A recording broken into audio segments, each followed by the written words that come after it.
Hello, আসসালামু আলাইকুম সবাইকে। আশা করি সবাই অনেক ভালো আছেন। সো আমার 16ই নভেম্বর একটা প্রফিট সেটআপ আপনাদের সাথে শেয়ার করেছিলাম। সো এই ভিডিওতে আমি আপনাদের শেয়ার করব কিভাবে আপনারা ট্রায়াঙ্গেল সেটআপগুলো ট্রায়াঙ্গেলের বিগার ট্রায়াঙ্গেল বা টাইম জোনের যেটা আছে সেটা আপনারা ট্রেড করতে পারেন। অ্যান্ড সেই ট্রেডটাকে আপনারা কীভাবে প্রফিটেবল করার প্রবাবিলিটি একটু বেশি করতে পারেন সেটাই আমি এই ভিডিওতে শেয়ার করার চেষ্টা করব। সো এই লাইভ সেটআপে এর আগে আপনাদের মনে আছে কিনা, এর লাইভ সেটআপে এর আগে আমার যেটা হয়েছে ট্রায়াঙ্গেলের ব্রেকআউটে আমার একটা স্টপ লস গিয়েছে। অ্যান্ড কেন স্টপ লস গিয়েছে সেই ভিডিওটা মিস করে থাকলে সেটাও দেখে আসেন, সেটা থেকেও আপনারা এই ভিডিওটাকে রিলেট করতে পারবেন। সো এবার আসা যাক। সো এইটা কিন্তু প্রিভিয়াস একটা সেটআপের মতোই, বাট এটা হচ্ছে ছোট টাইম ফ্রেমে 15 মিনিটস টাইম ফ্রেমে এটাকে আমি ট্রেড করেছি। অ্যান্ড এটা আমার একটা ভালো রিটার্ন এসেছে। অ্যান্ড আপনি যদি খেয়াল করেন যে এই এরিয়াটা এটা কিন্তু পুরো একটা ব্লকের মধ্যে রয়েছে। এখানে কিন্তু ট্রায়াঙ্গেল একটা ব্লকের মধ্যে রয়েছে।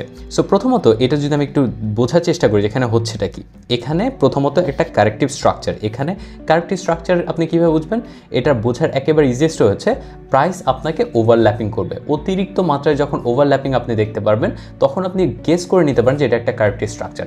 এই কারেক্টিভ স্ট্রাকচারগুলো হতে পারে জিগজ্যাগ হতে পারে, অথবা ধরেন যে এবিসি রেগুলার ফ্ল্যাট হতে পারে, তারপরে হতে পারে আরও অনেক টাইপের কারেকশন আছে, আপনাদের এক্সপ্যান্ডিং ফ্ল্যাট হতে পারে। এগুলো এত কিছু বোঝার কোনো দরকার নাই। আপনারা জাস্ট যেটা বুঝবেন বেসিক, যেটা আপনার চোখের আন্দাজে মনে হচ্ছে যে ভাই এটা ইম্পালসিভ না, তখনই আপনি বুঝে নেবেন যে মার্কেটে একটা কারেকশন আসতে যাচ্ছে। অ্যান্ড ওইখানটা ট্রেড করাটা তুলনামূলক কমপ্লিকেটেড অ্যান্ড ডিফিকাল্ট হয়ে থাকে। সো এবার আসা যাক সেটআপে। অ্যান্ড আপনি খেয়াল করলেন যে এই ভলিউম স্পাইকটা এটা কিন্তু খুবই গুরুত্বপূর্ণ। এই ভলিউম স্পাইকটা কিন্তু এই ভলিউমগুলো থেকে অনেক বড়, রাইট? তার মানে আমার ওয়েভ 3 কমপ্লিট হয়েছে এখানে। এর মানে কি? এর মানে হচ্ছে কোনো একটা প্রাইস অ্যাকশন যদি এভাবে মুভ করা শুরু করে, অ্যান্ড আপনি আমাকে একটু বলেন তো যে ভাই এখানে আমার হায়েস্ট ক্যান্ডেলসগুলো কোথায় ছিল বা হায়েস্ট লেন্থটা কোথায় ছিল। সেটা কিন্তু এইটুকু এরিয়ার মধ্যে আমার সবচেয়ে লম্বা একটা ক্যান্ডেলের র্যালি ছিল। এই র্যালিটার মধ্যেও যদি আপনার ভলিউম এইরকম হাই থাকে তাহলে আপনি বুঝে নেবেন এটা হচ্ছে আপনার 3, ঠিক আছে? সো যখন এটা আমি পেলাম অ্যান্ড 4-5 আমার কমপ্লিট, তাহলে যখন আমার 5টা ওয়েভ কমপ্লিট হয় তখন কিন্তু আমি সামহাও কারেকশন পাবো। এই কারেকশনটাকে যদি আমি শর্ট করার অপরচুনিটি পাই শর্ট করবো, বাই করার অপরচুনিটি পেলে বাই করবো। অ্যান্ড আমি যখন বড় টাইম ফ্রেমে খেয়াল করলাম এটা কিন্তু একটা ট্রায়াঙ্গেলের মধ্যে পড়ছে। আপনি কিন্তু এখান থেকে গেস করতে পারবেন না এটা একটা ট্রায়াঙ্গেল, অথবা এখান থেকে গেস করতে পারবেন না এটা একটা ট্রায়াঙ্গেল। আবার এখান থেকে গেস করতে আপনি যখন এইটা রিজেকশন হয়ে এখানে আসবে তাহলে আপনি কিন্তু এখানে মাল্টিপল টাচেস আপনি এখানে পাচ্ছেন। তাহলে আপনি যদি এখানে একটা বক্স আঁকার চেষ্টা করেন, যেই মার্কেটটা 24 আওয়ার্স অন থাকে, ধরেন ফর এক্সাম্পল ক্রিপ্টো হতে পারে 24 আওয়ার্স অন থাকে, সেইটা কিন্তু আপনার উইকটা খুবই ইম্পর্টেন্ট, প্লাস আপনার সেখানে বডিটাকে কাউন্ট প্লাস উইকটাকেও কাউন্ট করতে হবে। সেক্ষেত্রে অনেক কমপ্লিকেটেড হয়ে যায়। এর জন্য একটা রেঞ্জ আপনি নিয়ে নেবেন। সো রেঞ্জটা যদি আপনি নিয়ে নেন তাহলে আপনার জন্য সুবিধা হবে। এই যে বক্সটা, রেড কালারের বক্সটা, এটা কিন্তু আমার একটা রেঞ্জ। আমি কিন্তু এক্স্যাক্টলি এই ব্ল্যাক কালার ট্রেন্ড লাইনটা আমি ফলো করি না, আমি পুরো রেঞ্জটাকে ফলো করেছি। অ্যান্ড যেহেতু এখানে মাল্টিপল টাচেস আছে এটা একটা কি রেজিস্ট্যান্স এরিয়া হয়ে গিয়েছে, রাইট? অ্যান্ড যদি আপনি নিচে খেয়াল করেন এখানে কিন্তু ডাবল টাচ আছে, এখানে আমি থার্ড টাচ পেয়েছি। থার্ড টাচ যখন পেয়েছি এটা একটা কি সাপোর্ট জোন হচ্ছে। And on top of that যেহেতু উপরেরটা ফ্ল্যাট তাহলে এটাকে আমি কী বলবো, অ্যাসেন্ডিং ট্রায়াঙ্গেল। অ্যান্ড নিচেরটা কী আছে, 45 ডিগ্রি অ্যাঙ্গেল। সো যখন এটা হচ্ছে আমার যেটা করতে হবে, আমার এই ট্রায়াঙ্গেলের ভিতরে সেট আপগুলো খুঁজতে হবে। সো যখন আমি দেখলাম এখান থেকে সুন্দর এখানে একটা এনগালফিং ক্যান্ডেল হয়েছে, আমি প্রস্তুতি নিয়ে ফেলেছি যে আমি এখান থেকে বাই করব। কেন বাই করব?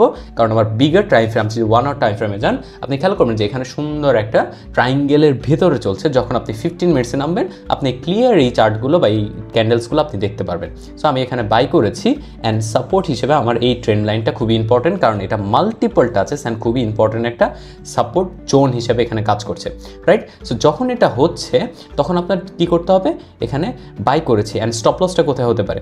স্টপ লস হতে পারে এইখানে। আপনি খেয়াল করেন এখানে ম্যাসিভ একটা জোন আছে, এই জোন থেকে আপনি স্টপ লস পিক করতে পারেন। আপনি চেষ্টা করবেন যখন প্রাইস এই পর্যন্ত উঠে গেছে, প্রাইস যখন একটু উঠে গেছে তখন চেষ্টা করবেন যে স্টপ লসটাকে ছোট করে নিয়ে আসার চেষ্টা করবেন, যে এখানে নিয়ে আসার। বাট প্রথমে একটু দূরে রাখার চেষ্টা করবেন। প্রথমে এসএল এখানে দিবেন, তারপর ট্রেল করে এখানে নিয়ে আসবেন। আর প্রথমে যদি আপনি এত টাইট স্টপ লস রাখেন দেখবেন কি হবে, মার্কেট আপনার উইকটা দিয়ে আপনার এসএলটা নিয়ে সুন্দর মতো উপরে মুভ করে চলে যাচ্ছে। সো যেটা কথা সেটা হচ্ছে যে ভাই প্রথমত আপনার সার্ভাইভ করতে হবে, তারপরে আপনি আপনার এক্সিকিউশন অনুযায়ী কাজ চালিয়ে যাবেন। সো যেহেতু আমি প্রথমে সার্ভাইভ করে গেছি, স্টপ লসটাকে এখানে ট্রেল করেছি। অ্যান্ড আমার এখানে এই যে হাইগুলো ছিল আমার টার্গেট ছিল এখানের হাইটা এগুলো হাই নেওয়ার কারণটা কি, কারণ এখানে লিকুইডিটি বসে আছে। এখানে যদি ওদের স্টপ লস যারা শর্ট করার চেষ্টা করছে ওদের স্টপ লস কিন্তু এটার উপরে বসে আছে। সো যেই মুহূর্তে এটার উপরে ক্রস করবে এখানে যারাই শর্ট করেছে সবার স্টপ লস কিন্তু হান্ট হয়ে যাবে। সো এক্স্যাক্টলি এখান থেকে স্টপ লসটা হান্ট হয়েছে। আমি এক্স্যাক্টলি একটু উপরে জাস্ট এই ব্ল্যাক লাইনের উপরে আমি প্রফিট টার্গেট দিয়েছি, একটু বেশি পেয়েছি, বাট ওইটা আমি ওই পর্যন্ত টার্গেট দেইনি। আমি জাস্ট এটা ক্রস করার যতটুকু দরকার মার্জিন আমি ততটুকুই দিয়েছি। সো এখানে আমার 4600 টাকার মতো একটা প্রফিট জেনারেট হয়েছে।